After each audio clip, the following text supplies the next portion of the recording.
নমস্কার, আমি ইন্দ্রাণী। কুট্টুস কিচেনে আপনাদের সবাইকে স্বাগত। চলে এলাম আজকে আরেকটি রান্না নিয়ে। আমি এটাকে বলি ছোট পেঁয়াজ দিয়ে ডিমের কষা। এটাকে আরেকটা নামও কিন্তু দেওয়া যায়, সেটা পরে আপনাদের বলছি। তার আগে চলুন, আমি এখানে কথা বলতে বলতে কড়াই বসিয়ে দিয়েছি।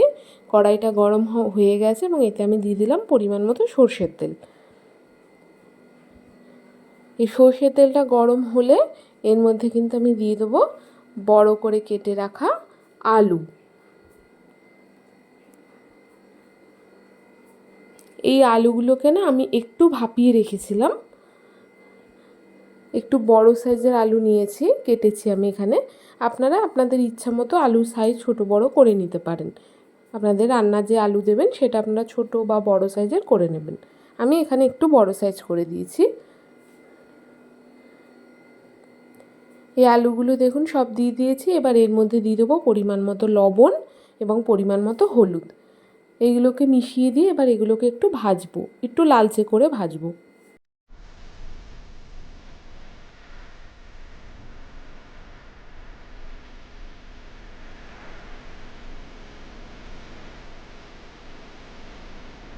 দেখুন এখানে আমার আলুটা কিন্তু খুব সুন্দর লালচে করে কড়া ভাজা হয়ে গেছে। এবারে কিন্তু এগুলো আমি তুলে নেব। তুলে নিয়ে আমি কড়াইটা একটু চেঞ্জ করে নিয়েছি।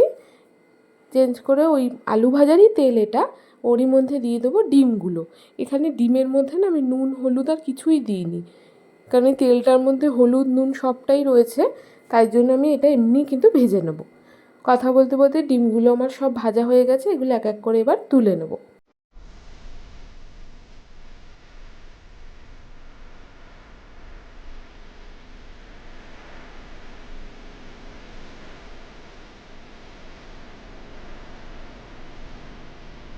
দেখুন ডিমগুলো কিন্তু আমার সমস্ত তোলা হয়ে গেছে। এরপরে এখানে দিয়ে দেবো ফোড়ন। ফোড়নের জন্য এখানে আমি প্রথমেই দেবো একটি তেজপাতা, আর দেবো এখানে গোটা গরম মশলা, এলাচ লবঙ্গ আর দারচিনি। এখানে না আমার সঙ্গে একটা খুব বাজে ঘটনা প্রত্যেকবার ঘটে। আমি এই ফোড়ন দেওয়ার সাথে সাথে আমি এলাচটা ফাটিয়েই দিই, কিন্তু তাও কেন জানি না মানে খুব ফুটে। তাই আমি এর ভয়ে না আমি ফোড়ন দেওয়ার সাথে সাথে আমি সময় নিই না, আমি পেঁয়াজ বা অন্য যা কিছু দেওয়ার থাকে আমি দিয়ে দিই। যাই হোক, আপনার এই কথা বলতে বলতে আমার পেঁয়াজটা কিন্তু আমি কড়াইতে দিয়ে দিয়েছি। এই পেঁয়াজটা এবার লালচে করে একটু ভাজতে হবে। অনেকে বলে যে পেঁয়াজ যত সুন্দর করে ভাজা হয় গ্রেভিটা তত ভালো হয়। পেঁয়াজটা ভাজা হতে থাক, ততক্ষণ আমি একটা মশলা এখানে করে নিয়েছি। এই মশলাটার মধ্যে আছে আদা রসুন কাঁচা লঙ্কা টমেটো আর কয়েকটা গোটা গোলমরিচ আর জিরে গুঁড়ো। ঝালটা আপনারা আপনাদের মতো একটু বাড়িয়ে কমিয়ে নেবেন। আমি এখানে ঝালটা মিডিয়াম সাইজের, গোলমরিচ আর কাঁচা লঙ্কা দিয়েছি খুব মেপে। কাঁচা লঙ্কা দিয়েছি এখানে দুটো, আর গোলমরিচ ওই 7-8টা মতো দিয়েছি। যাই হোক, কথা বলতে বলতে আমার পেঁয়াজটা ওদিকে কিন্তু ভাজা হয়ে গেছে বেশ লালচে করে। এখানে এবার দিয়ে দেবো এই ছোট্ট ছোট্ট পেঁয়াজগুলো। এরকম পেঁয়াজ আমরা মাংসতেও কিন্তু খাই, তা আমি ভাবলাম আজকে এই পেঁয়াজটা দিয়ে এরকম কিছু একটা করা যাক। আপনাদের বলেছিলাম যে একটা অন্য নামও এটা দেওয়া যায়। এটাকে কিন্তু আমরা ডিমের দো পেঁয়াজাও বলতে পারি, কেন আমি এখানে দু রকম পেঁয়াজই কিন্তু ইউজ করেছি। এরম ছোটো এক গোটা পেঁয়াজও ইউজ করেছি আর পেঁয়াজ কুচিও ইউজ করেছি। যাই হোক, আপনারা জানাবেন আমাকে কমেন্টে যে এটার কী নাম দেওয়া যেতে পারে। আমি এটার নাম বলি ছোটো পেঁয়াজ দিয়ে ডিমের কষা, আর এটা কি দো পেঁয়াজার নাম দেওয়া যায় কি না। কথা বলতে বলতে আমার সব কিছু ভাজা হয়ে গেছিলো। এবার দিয়ে দিলাম এখানে ওই যে মশলাটা দেখালাম, ওই মশলাটা। এবার কিন্তু মশলা দিয়ে ভালো করে কষাতে হবে।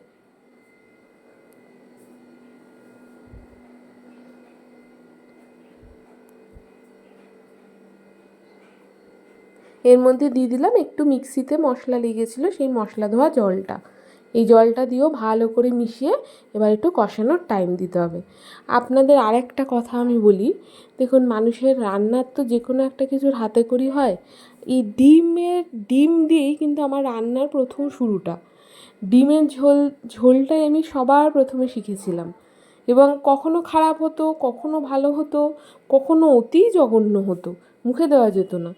কি করব বলুন, ওটাই আমার রান্নার প্রথম হাতে করি। তাই ডিমটা আমার কিন্তু লিস্টে সবার আগে থাকে, ভালো লাগার লিস্টে সবার আগেই ডিমটাই থাকে, সেটা এই পোলট্রির ডিম হোক বা হাঁসের ডিম হোক। কথা বলতে বলতে দেখুন মশলাটা প্রায় কষে গেছে। এর মধ্যে কিন্তু একটু আমি হলুদ দিয়ে দিয়েছিলাম, হলুদ দিয়ে একটু নাড়াচাড়া করেছি, করে এর মধ্যে একটুখানি চিনিও দিয়ে দিলাম। চিনিটা দিয়েও কিন্তু আমি ভালো মতো এটাকে মিশিয়ে দিলাম।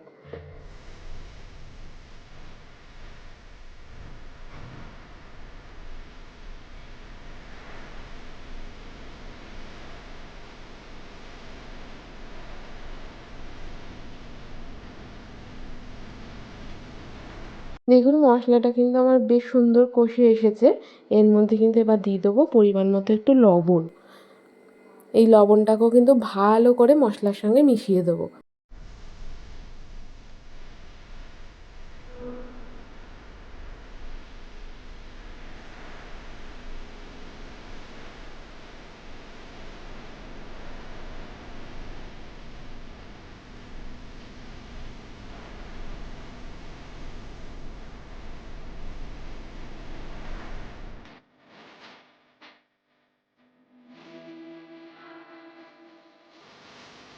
দেখুন মশলাটা আমার একদম কষে গেছে, তেলটা কিন্তু একদম ছেড়ে দিয়েছে।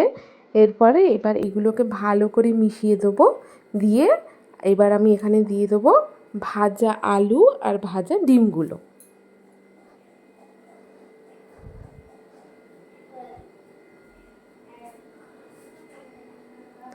দিয়ে দিলাম, দিয়ে এবার কিন্তু সমস্তটা একবার ভালো করে মিশিয়ে নেব। ওই মশলার সঙ্গে সমস্ত আলু ডিম সব একসাথে কিন্তু ভালো করে মিশিয়ে নেব।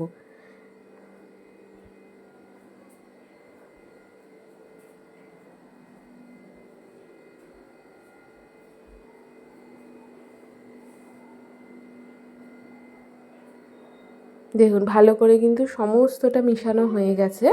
এরপরে এখানে দিয়ে দেবো ঈষৎ উষ্ণ একটু গরম জল। এখানে আমি 2 কাপ থেকে 2.5 কাপ মতো জল ছিল আমার, ওরকমই আমি নিয়েছিলাম। জলটা দিয়ে ভালো মতো সমস্ত মশলা জল সমস্ত কিছু আরেকবার ফাইনাল মিশিয়ে নিচ্ছি। মিশিয়ে নিয়ে কিন্তু আর কিছুই না, এটাকে এবার একটু ফোটাতে হবে। ভালো মতো কিন্তু এটা ফুটেও উঠেছে।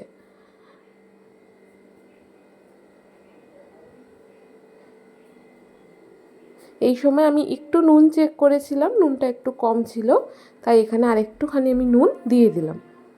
নুনটা দিয়ে কিন্তু আবার ভালো মতো একটু মিশিয়ে নিতে হবে, যাতে সমস্ত জায়গায় ঠিকঠাক মতো নুনটা পৌঁছে যায়, মানে ঠিকঠাক হয় লবণটা।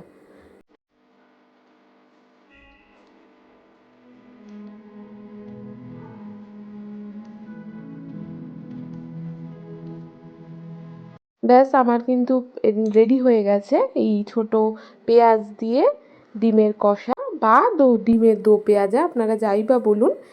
আমার কিন্তু এইটুখানি গ্রেভি আমার রাখতে হবে, না হলে ভাত টাত কিছু খাওয়া যাবে না, বেশি শুকনো হলে খেতে পারবও না। তাই এইটুখানি গ্রেভি রেখে এর মধ্যে আমি দিয়ে দিলাম একটুখানি গরম মশলা। গরম মশলা দিয়ে এগুলোকে আমার কিন্তু এই সময় গ্যাসের আঁচটা কিন্তু একদম বন্ধ করা ছিল। এই যে ফুটছে না, এটা এই কড়াইটা যেহেতু গরম ছিল তাই জন্যই ফুটছে। আমি কিন্তু ভালো মতো গরম মশলাটা দিয়ে সুন্দরভাবে মিশিয়ে নিয়েছি। আমার কিন্তু ডিম একদম রেডি হয়ে গেছে, আর আমি সার্ভ করেছিলাম ঠিক এইভাবে। আমার এই রান্নাটা যদি আপনাদের ভালো লেগে থাকে তাহলে প্লিজ আমার চ্যানেলটা সাবস্ক্রাইব করবেন এবং একটি লাইক দেবেন। আজ তাহলে এটুকুই, আসবো আরেকদিন অন্য আরেকটি রান্না নিয়ে। আজ তাহলে আসি, টাটা।